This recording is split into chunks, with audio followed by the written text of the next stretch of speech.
lakad matatag! Normally. Mention another name change. And he's just trying to soak up some damage. Not a huge fan of this Wraith ban. I think he needed more regen. Maybe he didn't expect the bottom silencer lane? to be up here. Armin's gonna end up going at the moment. No level in the leap as well, so it's gonna be requiring on the fairy fight to get him out of harm's way. Wolfforce in trouble. Oh shit. 10 stick, I believe he didn't press it in time. I guess not expecting that. Velky up against the puck is... Cox is off to a pretty good start. 25-3 compared to the 27-5, so he's chilling at the moment with the puck. Wonder when we're going to see his rotations, because he really needs to help the side lanes, as Scrim should tick out to the Arcane Curse, and Roger might go down as well. Charge is going to tree line before Seimei can follow on forward. Roger's really playing with fire at the moment. Nice use of the dash bar. I mean, it's cute and all, but he still goes down. It's alright, he looked cool. Orb's going to be able to scout them out. They see 88 on the Sven. See that phase boot's going to be able to protect him enough. For Cookie on forward. The burst plentiful to be able to blow up the carry. And now Cox going to be playing with the coil as well. But it's only onto the Mirana, so Velky can look to turn this around. He's in a great position to be able to bounce back off the wall. Instead, he's going to go for the Broodmother instead. He has the damage required to be able to kill off 4, so it's a 1-for-1. Oh, hang on a second. Fearless Law. A beautiful arrow, but it's not enough as Cox. He's got the orb back up.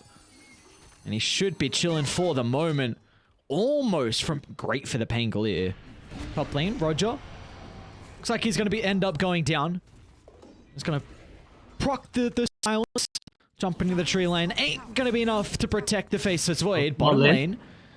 Velky will attempt to charge up with the Rolling Thunder. Doesn't really get much out of it, but maybe they can still bring down Snapfire thanks to the arrow, but he's got to be cautious now because Cox was waiting in the wings. They don't have the damage at the moment, just with the puck and the Broodmother, because Radiant is starting to shot to turn it around. As Moody needs a little bit more damage, and that'll come out thanks to the Arcane Curse. Very awkward with the jump. Roger just waiting for an opportunity. This ward is giving them so much information, and there we go. Chrono out, Mortimer kisses. Bye-bye, Velky. What can you do, man? We're just going to see that again through the entirety of the game. It's going to be Coil into kisses, Chrono into kisses, and Radiant are going to need it. Bot lane. Again, making the attempt on force. Roger. Good placement with the Sentra, however, but Roger, they still might get force as well. Ooh. Dude, Say may not get unfortunate with the bashes, so luckily enough that Brood's able to step on away out of danger, but they're really making mid lane, Scam. Oh, mid lane. Refraction's gone. Oh, the Nether Strike back into the arrow as well. That's perfect from Radiant. And the damage is enough, and now with the Global Silence follow-up, they might be able to get more, but the stuns and abilities are off the mark here, so they won't be able to capitalize with the second round of abilities. And now Velky's going to be vulnerable. The rest of the team just completely split away from the Pango. Nothing they can do to protect. Arrow? Oh, we'll hit him rolling one. They're going to jump in. Look at the burst from afar. A little bit too late with the Wraith pack, and now they're going to be able to reveal the blink as well as Sven's into the middle. Force is caught off guard. Roger's going to have to use more of a defensive Chrono. Schem is nearby, but they've got to be careful, man. This is not a team fight you can take here if you're Radiant. As they just move over inside the river. Geek fan might even lose all 5 as Sven onto another member. Seimei can easily follow up behind the tier 1 towers. Yeah, I think the way their draft ended up going is they need this snap right. Seimei, speaking about the kisses, they're going to require it for that little bit of extra damage to be able to bring down the Spirit Breaker. Now mid lane as well, Velky using a Rolling Thunder, and the burst is enough to bring, I think, up to 5,000 at one stage here for Purple Paradox. Mid lane Schem. It's got a couple of heroes playing behind him at the moment. The Global Silence is out early on. They're going to really put a lot of emphasis to try and bring down the TA, and they'll be able to do so. And now Velky trying to catch up the Cox, but he doesn't jaunt to the orb, so he's still directly on top of some of the Radiant members. Great timing with the blink however from the park. Do they have another show? Oh, that's Radiant. Oh, who they've caught out? Roger. Not the most. What can they do with this kill? Maybe top lane, considering about putting some pressure on, but bottom being this trigger lane, Force is constantly putting... They want to go on Valkyrie, I think. Fox, there we go. There's the jump, the coil into the kisses, the burst. It's not enough. Valky, he gets the shot off on the turnaround. Oh no, Dai just needed a little bit of extra damage and they weren't able to find it. And Radiant bring multiple members to keep Valk. They might look to move on over. There's the jump in. BKB and God Strength used early on. The Yule's going to be able to kite them for the moment. Namit's going to try and get some repositioning, but Valky with the wraparound in the river with the ultimate holds him down, but it's an even better corner from Roger.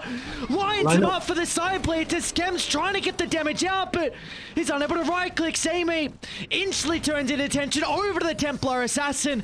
The line up the arrow as well, just making sure that Skem can never right-click for free inside these team fights. There's no damage coming out from the TA at all. Force is in some trouble. That is indeed. Snapfire was considered. Oh, Valky's gonna run into TA as well. No. Scam! What's he doing here? BKB's out, but he's gonna get nothing out of this. Can't even right click a single member. Cox is gonna try and jump in and provide a little bit of space for the TA, but that's not even possible, as now they'll go for Nam and afterwards just Geek fan playing incredibly disconnect. Oh no, the spiders. Oh, oh no. I guess the tunic's gonna be nice on. Oh, he's touching the outpost. There's a Spirit Breaker, Roger. Nice. Oh. Oh, the damage! And now saving. Oh my god, dude. Where did he TP'd up here? Oh no. Oh, this is so sad. They scan as well. They know this is happening. Oh, the charge from Samey onto the creeps to pop him out of the meld. That's so cute. Oh my lord. It's a Radiant. They can catch him off guard. No Aegis as well in this fan. Kosk gets a jump. Oh, the arrow though. Oh, the arrow before the coil. Now with the turnaround as well. The global silence should enable them to have a perfect start to the team fight. As Samey even making space, grouping them all up so Valky can go for the cleanup. Holds them down. Nothing they can do with the right clicks. Even though Scam is under the cover of the BKB, the bash is too much for them to deal with, and that will be all she wrote. That was what a dominant game one for the boys on Radiant. Purple Paradox, all right. 41-10. What a scoreline. Very clean game. Punished a lot of Geek Fem's lack of damage and lack of... Slark Disruptor into the Mirana Dawnbreaker. 15 days. Oh, Samey? Hang on a second. Oh, like this. It's got the Celestial Hammer to be able to fly over to the tree line. Doesn't get the distance though, thanks to the Battery Assault. First line, some trouble. Taking a lot of damage. Someone needs to eat the Battery Assault. Oh, No Roger's one's gonna tank it bro. up. Fearless is gonna end up going down, but it looks like they might try. You know, big bully hero. A big bully hero indeed. Scam, Scam, also getting bullied.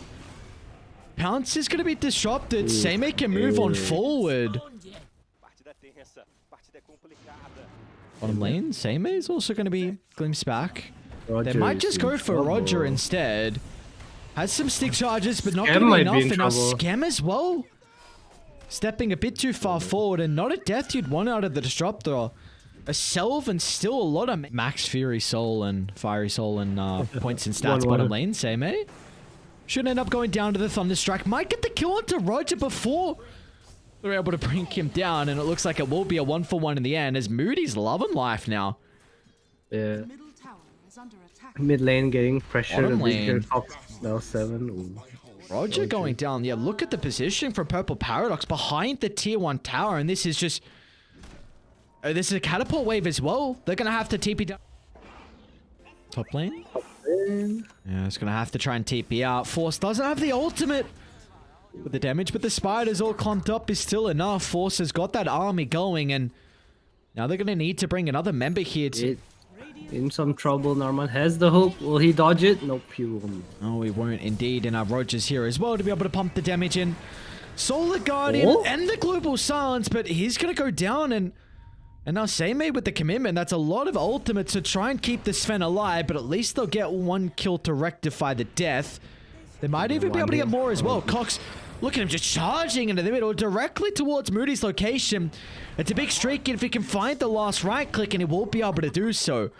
A lot of gold given over towards Alina. Now they're going to get a +1 as well as Scrim would love to get involved for some perma agi, and he will do. Having this not so great games, leaving a support with no one to play with right now.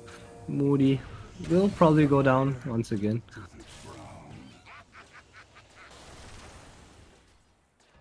And with the good start that we've had from Geek Fam, it means that Force has pretty much gone unaddressed as well. Like, Pango's trying to play top, getting a little bit of farm that he can, but Force is just completely occupying the jungle. Valky? Yeah, Valky. They've got the Static Valky. Storm nearby. Roger's gonna find an opening with the ultimate. Once again, the Solar Guardian to try and keep the Painkiller alive. But they got There's a plenty of glimpse. damage with Cox's location, and now with the glimpse back on the same, it's all Geek Fam in it. There we go. Oh, Valky in trouble. Will they see him once again? No, Valky. Oh, he's gonna go Valky. in. Has the Global. Rolling Thunder if he can get it off fast enough. The Global Silence, it might not be enough because the battery sold has already been utilized here for the clockwork. And now they can look to try and chase down Moody as well. The same mate's gonna charge into the middle. Looking to address the Cox issue, but the BKB, no way they can bring 20 seconds window here to try and kill off the Lina. Oh, the arrow connects, but Force is acting like a bodyguard. Sven's still gonna look to wrap all the way around, and now they've got the Solar Guardian as well for good measure, but Cox has enough movement speed to step out of the left side, turns with the Laguna Blade, but they're finally able to bring down Cox. Can they still get more out of this on Purple Paradox? The Static Storm, they're gonna Delta split away. In goes 88, but the Cog's gonna be able to hold him back for the moment, so 88, he can't get any of the right clicks out. Still will be able to chunk down the clockwork. Now they might consider about going over to Scrim. Scrim gets the Dark Pack and into the Shadow Dance, and he'll be able to move over it into the night time, and Scrim will live to see another Moody. Will be caught out. That lane ward in front of the tier 2 tower is going to be able to scout exactly the positioning. Velky actually attempting to clean up the clockwork kill and hoping he can get out with his own life, but the damage from Cox is really ramping up fast. Velky, swashbuckle. Oh, he doesn't dodge it though. Just at the last second, Force is there with the spawn Spiderlings, and now another one, mid lane Fizzler. Force just before the kinetic field, he's got another lead. A nice attempt, I suppose, but yeah, he's going to be chased down as well. Force. Oh, nicely done. Pops the smoke and now looks to move in. Actually playing aggressively with the clockwork follow-up as well. But the counter initiation is going to be there. The Rolling Thunder Global Silence. They might try and target down with the Broodmother. They've been able to address the Wraith Pack, so the damage mitigation's not going to pay off as Sven moves into the middle of the team fight, but they're doing a really good job to kite him for the moment. Now Purple Paradox got to get out. That wasn't side of the team fight they were hoping for, heavily committing their ultimates and getting nothing out of it. He's out of the south Scrim. He's able to catch up to Velky. Onto the Panglee. He'll do it by himself. Doesn't need an extra member. A 4-star, all they need is that one defensive item, and all of a sudden the start completely stops short. They're going to try and target down the Broodmother, but he did get the Wraith packed off, and now Scrim as well playing around with the Aghanim Shard. Was a cute attempt, but instantly stopped short thanks to the team play. Oh, the wraparound. Oh, he showed though. He showed. Another instantly moving bottom. Scrim and Cox in combination. Arrow gets a connection, but it's not going to matter. They need a way to get onto Cox to stop the Lena's damage. Velky's attempting that, but as soon as Cox has an opening, a pop to BKB, Die just need to look to retreat. But the Sven, he doesn't have this capability. It just has been a completely different game for Purple Paradox. A night and day difference in this second game. Yeah, very... Rudy just gets glimpsed all the way across the map. It happens. Tough life. Oh, he's gonna walk under the ward. Oh, Force just tip it up right in their face. Cox and Disruptor, the duo together. This time the Solar Guardian. This might be the team fight they've been waiting for on Purple Paradox. Cox gonna go down. Scrim as well is vulnerable. A leap away, holding the ultimate. And the depth 3%. Maybe this smoke can bump it up. Same a nice attempt for the Norman. jump in, but Okay. Norman, great reactions out of the Force Staff. Scrim's going to be in the middle, instantly able to purge off the stun. And now we can stand his ground toe-to-toe up against the Sven. As it just seems like there's nothing that Purple Paradox can do. You're playing so far behind. They don't have the gold nor the experience to be able to take the team fight inside Radiant's jungle. As Sven's going to end up going down. They did eat the arrow stun onto Cox, but without the damage from their carry, they weren't able to capitalize on that opportunity. And the G's will be dropped with that failed last attempt of the team fighters. In the end, our first series of the day will be a 1-1 tie.